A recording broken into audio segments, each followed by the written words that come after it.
안녕하세요 여러분, 제이쌤입니다. 저번 시간에 자아 정체성의 의미와 개인적 존재로서의 자아, 사회적 존재로서의 자아에 대해서 이야기 나눴는데요. 오늘은 자아 정체성을 어떻게 올바른 방향으로 이끌어갈지에 대해서 배워볼 거예요. 우리 이번 시간 배울 목차 먼저 살펴볼게요. 가장 먼저 지난 시간에 낸 과제물을 확인할 거고요. 도덕적 자아 정체성이 대체 뭔지 그 의미에 대해서 알아보도록 하겠습니다. 그리고 이 도덕적 자아 정체성이 과연 우리의 인생에서 어떤 역할을 가지고 있는지에 대해서도 살펴볼게요. 마지막으로 도덕적 자아 정체성을 세우기 위해서는 우리가 어떤 롤모델을 선정해야 될지에 대해서도 배워보도록 하겠습니다. 도덕 교과서 62에서 66페이지 참고하세요. 그럼 저번 시간 문제 해설과 좋았던 의견 소개하면서 수업을 시작해 볼게요. 대체로 다 잘 풀었고 되게 좋은 의견들을 많이 써줘서 선생님 되게 감동했습니다. 첫 번째 질문부터 보도록 하겠습니다. 지난 시간 지식 채널 2 잘하는 게 뭐니라는 영상을 다 같이 봤고요. 이 영상을 통해 새롭게 알게 된 것을 적어보라고 했어요. 그러자 여러분들이 제일 많이 쓴 답변은요. 누구나 잘하는 것은 있다라는 답변이 가장 많았습니다. 아무리 잘하는 게 없더라도 하나쯤은 있다. 그리고 할 수 있는 게 특기가 될 수 있고 그 특기가 나만 할 줄 아는 잘하는 것이 될 수 있다는 것을 알았다라고 쓴 친구도 있고요. 다른 사람들도 이런 나 같은 고민을 한다는 것을 알게 되었다라는 부분에서 좀 위로를 받은 친구들도 있었던 것 같아요. 저도 영상을 보고 좀 위로를 받았는데요. 잘하는 게 꼭 전문적인 것이 아니어도 된다는 거, 우리들은 잘하는 게 있다는 거, 잘하는 게 없더라도 포기하지 말자는 그런 의견들이 저의 마음을 좀 울렸습니다. 누구든지 잘하는 게 있고 누구나 잘하는 게 하나도 없을 수는 없다. 그리고 모든 사람은 장점이 있기 때문에 그 사람에 대해서 말을 함부로 하지 말자 이런 의견을 쓴 친구들도 있었거든요. 그래서 되게 생각을 많이 했구나라는 것을 좀 느낄 수 있었어요. 그리고 이런 의견도 좋은 것 같아요. 내가 잘하는 게 없는 게 아니라 아직 눈치채지 못한 것이다. 여러분 아직 눈치채지 못한 거예요. 내가 뭘 잘하는지 스스로 한번 찾아볼 수 있는 기회 가지셨으면 좋겠습니다. 근데 저 한 가지 궁금한 게 있는데 여러분 나는 유노다 모르세요? 모른다는 친구들이 있어가지고 네, 유노라는 사람은 동방신기 멤버인데 되게 열심히 뭐든지 열정을 다해서 해가지고 이런 태그가 유행했다고 합니다. 잘하는 것에 대한 기준은 남들의 시선이 아닌 자신의 시선에 있다. 이런 의견도 되게 좋네요. 우리나라에 잘하는 것이 하나도 없는 사람은 한 명도 없다는 것을 알았다. 어떻게 해서든 잘하는 걸 찾아내려는 강박감에 휩쓸리면 오히려 스트레스를 받을 수도 있다. 유노를 이 영상을 통해 알게 된 친구들도 있고요. 내가 잘하는 것을 생각하게 되었다. 하찮은 장점이라도 장점은 있다. 모든 사람이 잘하는 것을 갖추고 태어난다는 것을 알았다. 비록 소소한 거라도 그게 자기 장점이 될 수 있고 특기가 될 수도 있다. 이런 의견도 있고요. 성인인데도 뭘 할지 모르는 사람이 있을 줄 몰랐는데 알았다. 여러분 되게 많아요. 제 주변에도 아직도 내가 뭘 해야 되는지 아직도 고민하는 친구들이 진짜 많거든요. 사소한 것으로도 나는 나의 자존감을 높일 수 있다. 이런 것도 너무 좋습니다. 사소한 것이라도 잘한다면 내가 잘하는 것이 늘어난다는 것을 알게 되었다. 잘하는 것은 성공이라는 명언을 알게 되었다. 유노도 열심히 노력하여 성공하였다. 성공했죠? 누구나 잘하는 것 한두 개 정도는 있으니 내가 잘하는 것을 생기게 하거나 찾으면 된다는 것을 알았다. 어떤 의견이든 이렇게 쓰는 게 되게 중요한 것 같아요. 그럼 2번 문항으로 가볼게요.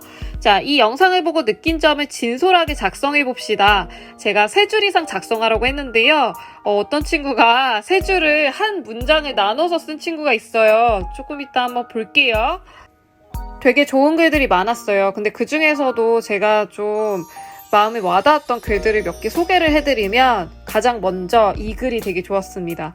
솔직히 내가 특출나게 잘하는 것이 무엇인지 잘 몰랐는데 굳이 특출나게라는 말을 붙일 필요가 있을까 생각을 했대요. 내가 조금이라도 잘한다고 생각하면 그게 잘하는 것이고 특출나게 잘할 필요는 없는 것 같다. 이렇게 생각하니 나는 나만의 장점이 꽤 많은 것 같다. 그리고 아직 14살이니 잘할 수 있는 것이 더 많이 생겨날 것이라고 생각한다. 저도 이런 생각을 한 적이 있는데 어떨 때 그런 생각을 했냐면 불교 철학 공부했을 때 불교에서 무슨 얘기를 하냐면요. 사람들이 다른 사람과 비교했을 때 특별해야 된다는 그런 집착 때문에 괴로워진다는 이야기를 해요. 그래서 저는 이 의견이 되게 마음에 와닿았습니다. 그리고 자신이 잘하는 것이 있다면 그것을 더 잘하기 위해 노력하고 잘하는 것이 없으면 천천히 잘하는 것을 찾으면 된다. 천천히 해도 돼요. 사람마다 속도가 다르기 때문에 여러분이 너무 조급한 마음을 가질 필요가 없다는 걸 항상 생각을 해주셨으면 좋겠습니다. 나는 잘하는 게 뭘까 항상 생각을 했다. 내 장점이라고 하면 되게 그냥 친구 잘 사귀는 것과 목소리 큰 정도? 그런데 영상을 보니 아주 자잘한 것도 내 장점이 될 수 있다는 것을 알았다. 그래서 생각한 나의 장점은 귀 움직이기다. 너무 자잘한 것 같다라고 생각하지 마시고 나의 장점이고 내 특기예요. 자랑스럽게 생각하셔야 됩니다. 이 영상을 보고 나는 잘하는 것을 굳이 거창하게 생각할 필요가 없다는 것을 느꼈다. 이런 의견도 있고요. 누구든지 잘하는 것은 있고 그것 가지고 좌절하는 것보다는 잘하는 것을 찾고 못하는 것은 잘하려고 노력해야 한다. 노력만 한다면 잘할 수 있다. 하지만 노력을 하지 않는다면 그것은 자신이 잘하는 게 없어도 된다라고 생각하는 것 같다. 노력이 필요하다는 이야기네요. 말이 이상하지 않아요. 이렇게 글을 쓰는 연습을 많이 하셔야 더 잘 쓸 수 있습니다. 내 생각을 잘 정리할 수 있는 건 글쓰기가 가장 적합해요. 저는 이런 표현도 좋은 것 같아요. 그동안 내가 장점이 없다고 생각했는데 영상을 보고 곰곰이 생각해보니 나에게도 장점이 있고 모든 사람은 장점을 다 가지고 있다는 것을 알 수 있었다. 단지 본인이 그 장점을 아직 찾지 못한 것일 뿐이다. 이런 표현도 너무 좋은 것 같습니다. 그리고 수업을 진짜 열심히 들은 친구예요. 이 친구는 나는 유노이노다. 학교도 못 가고 집에서만 공부하지만 이겨낼 수 있다. 시간이 아깝지 않게 열심히 살자. 이렇게 쓴 친구 되게 열심히 공부했다는 게 티가 납니다. 나도 아직 누군가에게 내세울 만한 잘하는 것이 없지만 앞으로 만들어보고 싶다 라는 의견을 써주셨고요. 그리고 또 좋았던 글이 좀 더 이렇게 내려가 보면 이거예요. 나도 항상 내가 잘하는 것이 무엇인지 고민하고 있었다. 그리고 그 기준이 너무 높다고 생각하고 있었다. 하지만 나는 이 영상을 본 후 다른 사람과 다른 무언가, 그것이 바로 잘하는 것이고 기준은 바로 자신이 정하는 것이라는 사실을 깨달았다.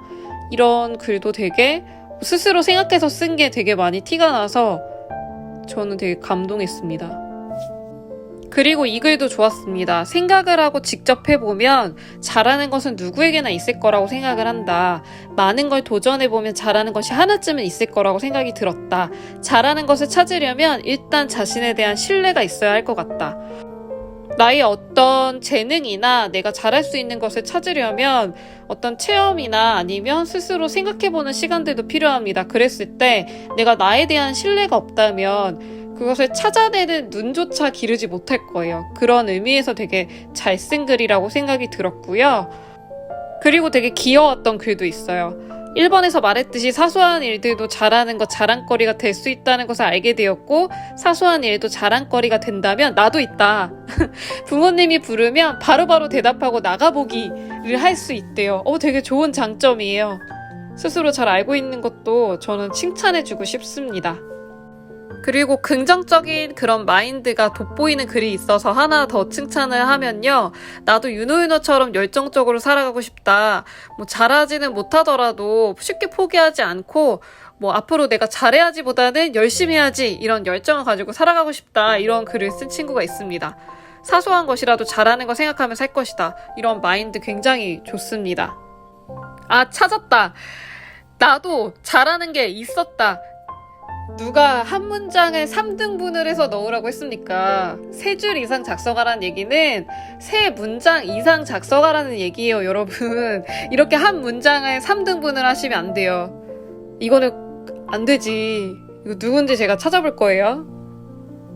잘 모를 수도 있어요. 글을 쓰는 게 좀 어렵게 느껴질 수 있는데 도덕 시간에는 주로 글을 좀 많이 쓸 거거든요. 글을 많이 써야 내 생각이 정리가 되고 그래야지 글을 쓰는 실력도 늘고 사고 능력도 길러집니다. 이 글도 되게 좋았습니다. 나 자신에게도 잘하는 것이 하나 정도는 있다. 난 무엇을 잘하는가? 다른 사람의 잘함의 기준이 아닌 나의 잘함의 기준은 무엇인가? 나의 잘하는 특기를 어떻게 찾아내야 하는가? 나는 다른 누군가의 잘함을 평가한다면 어떤 기준으로 판단을 하겠는가? 원래 철학이라고 하는 것은 이렇게 물음표로 끝나는 거예요. 내가 어떤 질문을 스스로 던지고 여기에 대답을 함으로써 나의 생각의 그런 지평을 넓혀가는 게 바로 철학이고 윤리학이거든요. 그래서 느낀 점을 이렇게 질문으로 던져보는 것도 저는 좋은 시도라고 생각을 합니다. 물론 이제 수행평가를 진짜 한다고 하면 여러분이 글로 이제 다 쓰셔야 되겠죠. 수행평가에는 질문으로 쓰시면 안 돼요. 글로 쓰셔야 됩니다. 근데 이거는 수행평가가 아니라서 자유롭게 어떤 형식으로든 자기 생각을 표현만 한다면 저는 모든 시도를 다 여러분을 응원해드리고 싶어요. 글을 또 이렇게 쭉 보면은 다 되게 잘 썼어요. 이 의견도 되게 눈에 띄네요. 잘하는 것은 남에게 보여주거나 자랑하기 위한 것이 아닌 사소한 것이라도 자신이 가장 잘한다고 생각하는 것이다. 남한테 꼭 인정받지 않아도 나는 수학 문제를 잘 풀고 필기를 깔끔하게 잘하는 것처럼 말이다. 이 영상이 자존감을 높여줘서 마음에 들었다. 쓸모없는 장점도 언젠가는 다 쓸 때가 있다. 이런 의견도 있었고요. 한 줄씩 쓴 친구들은 다음부터는 조금 더 길게 작성해주세요. 공부 외모 등이 아니라 다른 것들도 하나의 재능이 될 수 있다라는 의견도 좋았고, 열정으로 극복할 수 있고 잘하는 것의 종류는 많다라는 의견도 좋았습니다. 그러면 3번으로 가볼게요. 자아 정체성이란 무엇인지 서술하시오라고 제가 질문을 드렸는데요. 제가 깜짝 놀랐던 답변이 있어요. 자기 자신의 독특성에 대해 안정된 느낌을 갖는 것으로 행동이나 사고, 느낌의 변화에도 불구하고 내가 누구인가를 일관되게 인식하는 것, 다양한 자기 대상 교류에서 나온 서로 다른 동일시가 하나의 주된 성격 조직으로 통합되어 느껴지는 자기감? 이걸 보고 너무 깜짝 놀라서 왜 이렇게 잘 썼지? 그랬는데 밑에 똑같이 쓴 친구들이 있는 거예요. 그래서 혹시 하는 마음에 검색을 해봤거든요. 그랬더니 네이버에 검색하면 자아 정체성이라고 검색하면 이렇게 나옵니다. 이해하고 썼을 거라고 믿고, 그러면 제가 두 번째로 인상 깊게 본 글을 좀 볼게요. 자아 정체성이란 답이 없습니다. 내 정체성이란 매일매일 바뀝니다. 꿈 아닙니다. 내 정체성은 매일 바뀐대요. 그래서 의문이래요. 자아 정체성은 무한한 답을 가지고 무한한 의문을 품으며 무한한 답을 만들어낸다. 자아 정체성이 의문이라면 무한한 답이 있으면 매 순간 무한한 답을 제공하는 것이다. 답이 없는 것이다. 라고 지금 표현을 했는데요. 저는 일부분 여기에 동의를 하는 게 오늘 배울 내용이 바로 이것과 연관이 있습니다. 4번으로 넘어가 볼게요. 개인적 존재로서의 자아에 해당하지 않는 것은? 이라고 했으니까 사회적 존재로서의 자아를 고르면 되는데요. 잘 풀었는데 가치관 같은 경우에 나는 우정과 사랑이란 가치를 소중하게 생각해. 이거는 개인적 존재로서의 자아에 해당하는 겁니다. 그러면 5번으로 넘어가 볼게요. 자아 정체성에 대한 설명으로 바르지 않는 것은? 공동체 내에서의 역할과 의무는 사회적 존재로서의 자아죠. 그렇기 때문에 자아 정체성 안에 포함되는 내용입니다. 그래서 정답은 1번이 되겠습니다. 중학교 1학년 시기는 자아 정체성을 스스로 확립하여 알아가는 시기이다. 이것을 36명의 친구들이 선택을 했는데 스스로라는 말이 좀 걸렸나요? 근데 저는 지금 시기부터 여러분이 이런 것을 알아가야 되는 시기이기 때문에 교과서에도 교육과정에 편성되어 있다고 생각을 합니다. 그래서 이거는 맞는 문장이죠. 수업에 대해서 좋았던 점이랑 바라는 점도 한번 받아봤는데요. 너무 좋은 이야기 많이 해줘가지고 마음이 따뜻해졌습니다. 역시 선생님도 칭찬받아야 힘이 좀 나는 것 같아요. 제가 이거는 진짜 저장해놓고 틈틈이 볼 거예요. 감사합니다. 등교를 하든 아니면 이렇게 계속 원격으로 우리가 만나더라도 여러분이 도덕만큼은 조금 심도 있게 배워갈 수 있도록 여러 가지를 많이 배우고 있습니다. 근데 목소리가 좋다는 얘기는 되게 부끄러워요. 저는 아직도 제 목소리를 이렇게 영상으로 들으면 너무 오글거려서 집중이 잘 된다고 해줘서 너무 고맙습니다. 선생님도 철학에 관심이 되게 많아서 그런 내용들을 많이 수업으로 준비를 할 거고요.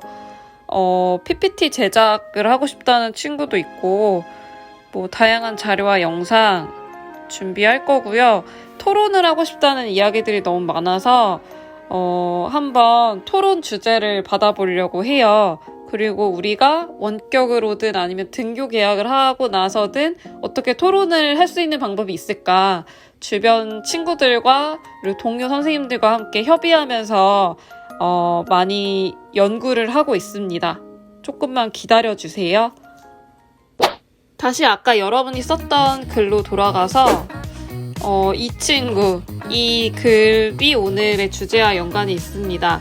무한한 의문을 가지고 무한한 답을 만들어낸다 라는 이야기는 스스로 질문을 한다는 얘기입니다. 나는 뭘 좋아할까? 나는 어떤 가치관을 선택할까? 나는 이러이러한 다양한 상황에서 어떤 행동을 할까? 그리고 그게 계속 바뀐다는 이야기죠. 이거를 한번 저희가 사례를 들어서 구체적으로 한번 얘기를 나눠볼게요. 길가에 엄청나게 돈이 많이 들어있는 지갑이 떨어져 있다고 해볼게요. 5살인 나는 그게 뭔지 모르고 그냥 지나가요. 엉덩이 춤을 추면서. 자, 똑같은 상황에서 이번엔 여러분이 무럭무럭 자라서 10살이 됐습니다. 친구들이랑 자전거를 타고 재미있게 놀고 있는데 지갑이 떨어져 있어요. 10살인 나는 친구들과 노는 게 더 좋아서 이거를 그냥 지나쳐 갑니다. 자, 또 시간이 흘렀어요. 여러분은 중학교 1학년이 됐습니다. 헉, 지갑이 있네. 보니까 안에 현금이 100만 원이 들어있어요. 여러분은 신나서 엉덩이 춤을 추는 게 아니라 이 지갑을 잃어버린 사람이 얼마나 슬플까 그 마음에 공감하고 경찰서에 갖다 줘야겠다는 생각을 하게 됩니다. 지갑이 떨어져 있다는 것은 똑같은 상황이고 나라는 사람도 똑같지만 나의 나이와 가치관과 사고하는 과정이 달라졌기 때문에 행동이 달라질 수밖에 없는 거예요. 그래서 아까 그 친구가 무한한 의문을 가지고 무한한 답을 만들어낸다고 이야기를 했던 겁니다.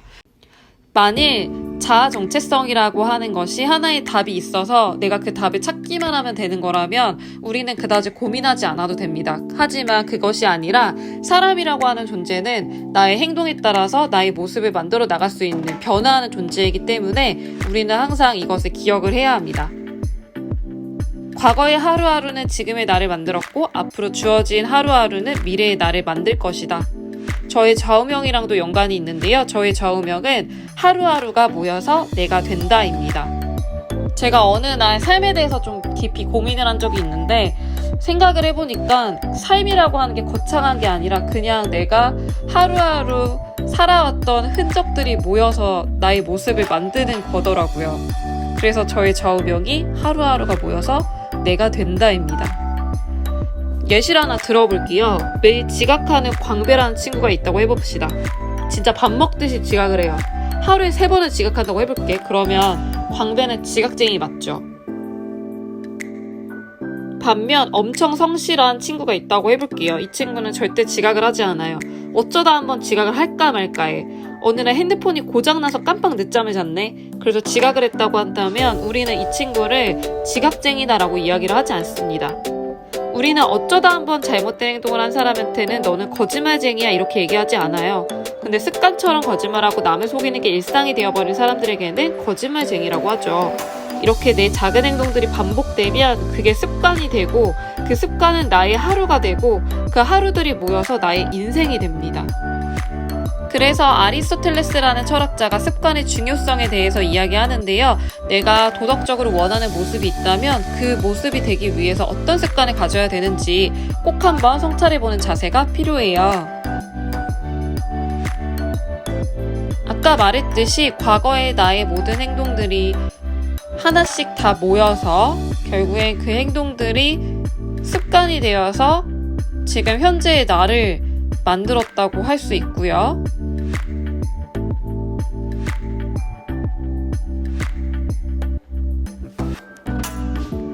또 지금의 내가 한 행동들이 퍼즐처럼 이렇게 작게 모이고 모여서 미래의 나를 만든다고 할 수 있습니다.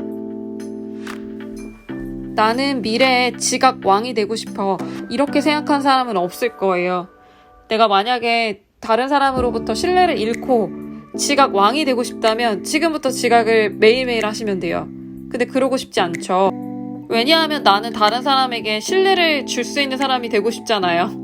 그러고 싶다면 지금부터 작은 행동이라도 다른 사람에게 신뢰를 줄 수 있는 행동들이 뭔지 성찰해보고 그것을 내가 반복해서 그게 나의 습관이 될 수 있도록 여러분이 신중하게 행동을 하셔야 됩니다. 여러분의 인생은 여러분이 만들어가는 겁니다. 선생님도 엄마도 아빠도 할머니도 언니, 오빠, 형, 누나도 여러분의 인생을 대신 만들어줄 수는 없어요. 그러니까 여러분이 스스로 나의 인생에 책임을 좀 가지고 하루를 충실하게 보낼 수 있도록 노력하셨으면 좋겠습니다. 오늘 배울 도덕적 자아 정체성도 이런 내용과 연관이 있습니다. 자아 정체성은 우리가 살아가는 태도에 큰 영향을 미치거든요. 스스로 나는 이런 사람이다 라고 생각하면 그 생각에 맞게 행동을 하게 되기 때문이죠. 따라서 우리가 올바르게 살아가기 위해서는 도덕적 자아 정체성을 형성해야 합니다. 도덕적 자아 정체성의 의미를 먼저 알아보면요. 도덕적 자아 정체성은 내가 도덕적 관점에서 나를 평가하고 나를 도덕적으로 행동 가능하게 하는 바람직한 자아 정체성을 도덕적 자아 정체성이라고 합니다. 도덕적 자아 정체성은 그러면 어떤 역할을 할까? 당연히 도덕적 자아 정체성은 우리에게 올바른 삶을 살 수 있도록 도와주고요. 그리고 어떤 상황에서든 삶의 모습을 도덕적으로 성찰할 수 있게 해줍니다. 그리고 내가 도덕적으로 아는 것을 실천에 옮길 수 있도록 습관을 형성할 수 있도록 도와줍니다. 도덕적 자아 정체성을 가진 사람과 그게 없는 사람은 되게 많은 차이가 나요. 예를 들면 이런 거예요. 나는 거짓말하지 않은 정직한 사람이 되고 싶어요. 그런 사람이라고 스스로 생각해요. 그런 사람은 어떤 상황에서든 작은 행동이라도 정직하지 않은 행동은 하지 않습니다. 왜냐면 나는 그런 사람이 아니니까요. 그리고 항상 반성하는 자세를 가져요. 나는 방금 정직했는가? 그렇지 않았는가? 내가 만일 지금 그렇지 않았다면 어떻게 내가 행동을 바꿔야 되는가? 내가 머릿속으로는 아는데 행동으로는 바로 안 나오는 경우가 많거든요. 그 이유는 그게 습관이 되지 않아서인데 내가 정직한 사람이라고 나를 생각하는 사람은 항상 정직한 행동을 반복할 것이기 때문에 그게 습관이 되어서 나도 모르게 어떤 상황이든 정직한 행동이 나올 수밖에 없게 됩니다. 이렇게 되면서 내가 스스로 내가 원하는 이상적인 모습에 한 발짝 더 다가갈 수 있다는 그런 이야기예요. 하지만 도덕적 자아 정체성이 없는 사람은 아무 생각 없이 사는 사람이죠. 그러면 이 사람은 내가 어떤 모습이 되어 가는지 스스로 반성하지도 않을 것이고 성찰도 하지 않을 겁니다. 그러면 이러한 도덕적 자아 정체성을 형성하기 위해서는 우리가 무엇이 필요한가? 첫 번째로는 도덕적 롤모델을 선정할 필요가 있는데요. 내가 이제까지 살아오면서 한 번쯤은 본받고 싶은 인물들이 있잖아요. 그 인물을 정하는 거예요. 그럼 그 인물을 정할 때 어떤 기준에서 선정을 해야 되는가를 알아볼게요. 가장 먼저 그가 추구하는 가치가 도덕적 가치인가를 살펴보아야 합니다. 그가 추구하는 가치가 사랑, 정의, 배려, 책임 등과 같이 모든 사람이 도덕적으로 옳다고 인정하는 것이어야 돼요. 예를 들면 그럴 리 없겠지만 나는 쾌락이 제일 중요하다 생각해. 혹은 물질적인 게 중요해서 약자를 괴롭히는 사람이라면 그런 사람은 우리가 도덕적 롤모델로 선정해서는 안 되겠죠. 두 번째로는 그의 삶의 태도가 타인의 존경을 받을 만한 것인가를 살펴보아야 됩니다. 진지하게 그가 지닌 삶의 태도를 살펴보고 진짜 내가 존경할 수 있는 사람인가를 확인을 해보아야 돼요. 또한 그의 삶의 모습이 나의 삶의 방향을 제시하는가라는 측면도 고려를 해야 됩니다. 도덕적인 인물의 삶의 모습이 자신의 지향하는 삶의 모습과 일치할 때 더욱더 구체적인 삶의 지침과 지혜를 얻을 수 있기 때문에 그렇습니다. 그러면 우리가 존경하고 본받을 수 있는 도덕적 인물에는 어떤 사람들이 있을까요? 가장 먼저 도덕적 위인이나 학자를 들 수 있겠습니다. 예를 들면 우리가 흔히 잘 알고 있는 소크라테스, 아리스토텔레스, 플라톤 이런 철학자들부터 시작해서 수학자, 과학자 모두 다 우리가 롤모델로 선정할 수 있습니다. 두 번째로는 잘 알려진 유명인이나 방송인을 우리가 롤모델로 선정을 할 수가 있어요. 도덕적 롤모델이라고 해서 꼭 학자나 철학자만 해야 되는 것은 아니고 우리가 잘 알고 있는 유명인이나 방송인 중에 내가 본받고 싶은 사람이 있다면 그 사람을 선정해도 됩니다. 세 번째로는 우리 주변의 가족, 친구, 선생님도 모두 가능합니다. 롤모델이라고 해서 꼭 유명한 사람을 해야 되는 게 아니고 정말 평범한 주변의 인물들 중에서도 여러분이 얼마든지 내가 본받을 만한 사람을 찾아볼 수가 있을 겁니다. 오늘 수업 정리하면서 마무리해볼게요. 오늘 도덕적 자아 정체성의 의미에 대해서 배웠고요. 이게 어떤 역할을 하는지에 대해서도 배웠고, 그리고 이것을 우리가 형성하기 위해서 도덕적 롤모델을 선정할 필요가 있는데 그것을 어떤 기준에서 선정해야 되는지 배워봤습니다. 오늘도 도덕 과제물이 있거든요. 4차 과제 꼭 모두 제출해 주시고요. 오늘도 너무너무 수고 많으셨습니다. 그러면 다음 시간에 뵐게요. 안녕.